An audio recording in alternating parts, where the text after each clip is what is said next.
This is probably one of the most underrated weapons I've seen yet, as most people assume that you have to prone and bipod up to make it useful. Although it can be quite a challenging weapon to use, it is probably the most amazing suppressive weapon in Battlefield 1. And that weapon is the Parabellum suppressive variant. Now, it only hosts about 100 bullets and you gotta reload for another 100, but of course you're the support class, so bullets don't really matter in your case because you simply gotta drop yourself some ammo and you're good to go. But what makes this gun so amazing? It's essentially the fire rate of the gun and the damage it puts out. When you're bipoded up, it shoots very accurate and close to where your crosshair is aimed at, and does the job. It can be pretty easy to take out the enemy no matter the range. You could pretty much take out snipers really well. But the added flavor to this gun is the suppressive part to it. So although you might miss, lo and behold, you're suppressing the enemy, and that suppression goes a long way because boy does it add a lot of kick to their weapon when they're trying to fire back at you. So you're essentially forcing your opponent to miss unless they're bipoded up. And as the snipers of Battlefield know, when you're getting suppressed, that is quite a nightmare, as that adds a lot of sway to your scope, and that is something you don't want when you're sniping. The only downside to this weapon, and what makes it seem like it's quite a difficult weapon to use, is when you're running around and trying to ADS fire at an opponent without using your bipod. The gun has a very radical kick to it in both horizontal and vertical. So my best recommendation for this gun is actually spray. And I know that sounds weird for a gun that tends to kick all over the place. You need to just aim in the chest and spray, and the gun tends to overheat at about 40 bullets. So you can play this out a little bit smart and play with the rate of fire you're going for. Burst it for really long ranges, trying to maintain a good fire rate and control that recoil, but to medium to close ranges, just aim in that chest and spray. The higher that you go, the more likely you're going to hit the head. Now, I found that shooting at the upper chest was my sweet spot for shooting opponents, and sometimes, and this is what can make this gun feel like it's quite a negative gun to use, is the tendency to miss a lot, and we like to hit most of our shots.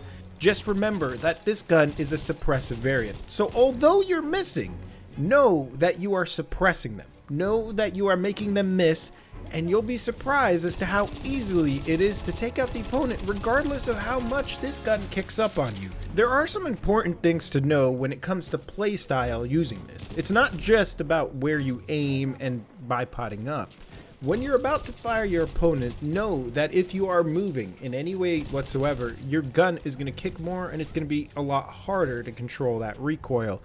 Stand still, plant your feet if you want more shots to hit your target. Now, this could be in part with the movement nerf that DICE implemented, where if you're moving, you increase your spread.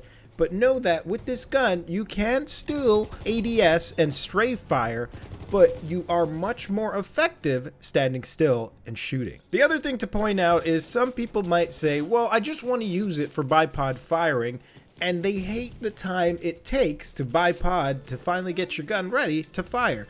And I agree with you, that can be a problem, but the beauty of these suppressive guns, and what I just explained earlier, is there's a technique you can use that can make it so that the opponent is suppressed even while you're bipoding and then being able to take your much more accurate shots.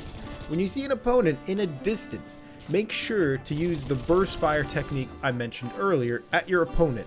Shoot a couple shots into him. Even if you're missing, it is totally fine, because now you've suppressed him, and right away plant yourself into a prone position to bipod up and get those laser accurate shots off on him. In that time frame that you used to burst at him, it increased his suppression, giving you time to go ahead and prone. One of the things I don't like about most guns in this game is when you hip fire and fire at a target, your bullets just don't go where you're aiming.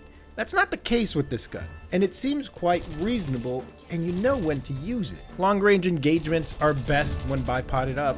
Medium range are great when you ADS fire. In close ranges, this gun packs a punch even on hip fire, and you can actually see where your bullets are going. The reason it's great in hip fire is because of that little circle you see in the crosshair. That indicates where most of your bullets are going to go, and you can actually increase the chance of tightening up those shots by simply standing still when you hip fire, because that remains there. It's only when you move that circle goes away, indicating you're going to have some spread even into your hip fire. So ultimately, although the Parabellum does have some serious kick to it, it is by far one of the best suppressive weapons I have used in Battlefield.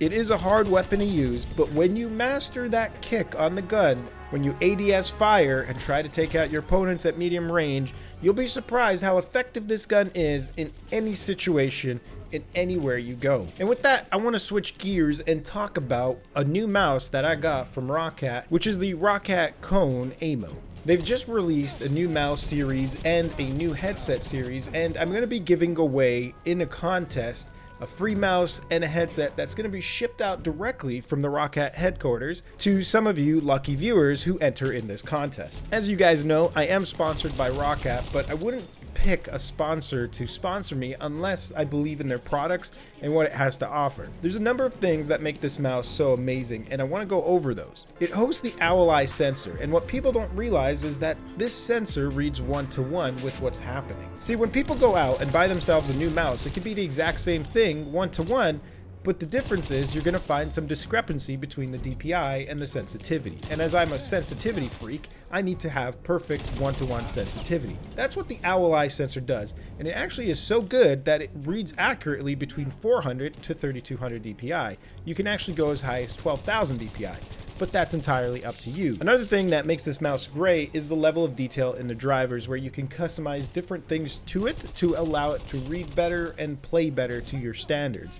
Some of the things I really enjoy is the angle snapping, and that's basically the drivers are controlling your mouse to have essentially a smoother line between the left to the right or vertically up and down, rather than having these waves across. So with it off, it kind of looks more like this, and with it on, it looks more like this. And this is great for flick shooting from one target to the other. You don't have that slight discrepancy when you're trying to aim on them, and it works great when players like to play with higher sensitivity, because you'll find that getting that fine-tuned aiming can be troublesome, especially if you get some kind of misreading in the mouse. And lastly, I want to point out this button on the side. Now, I could bind it to anything I want to, but in this case, I've bound it to the easy aim on the fly. So what this will do is when I push it down, it can reduce or increase my DPI to allow me to have fine-tuned aiming. And I tend to use this when it comes to sniping, as I play with a little bit of a higher DPI and sensitivity, but when I press this, it allows me to get a lower DPI,